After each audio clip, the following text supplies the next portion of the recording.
Ziedupļauju monitoringā tiek novērtētas gan zālāju struktūras, proti kopā 8, piemēram, koku krūmu segumu, kūlas segumu, zālāju virsmu, un tiek skaitītas sugas.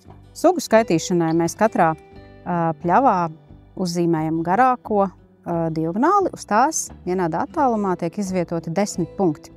Un sugas tiek skaitītas 10 punktos, 2 metru rādījusā no sevis. Sugu saraksts ciedu pļavās ir apkopojis 50 diezgan labi atpazīstamas sugas, kas liecina par zālāju dabiskošanos.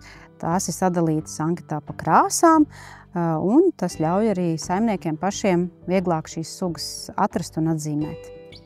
Tiek pārbaudīts arī tas, cik daudz dažādu ekspansīvo un invazīvo sugu ir zālājā, piemēram, lupīnas, varbūt kaut kur ir kāds latvānis, bet vienlaikus arī mūsu vietējās sugas nātras, usnes, kamolzāle, zirgu āboliņš, gārsa un tam līdzīgas sugas.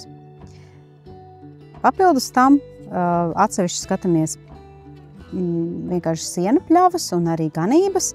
Teiksim, ganībās ir dažādi indikātori, kas liecina par pārganīšanu, un arī pļavas un ganību struktūru dažādība tiek šajā monitoringā vērtēta.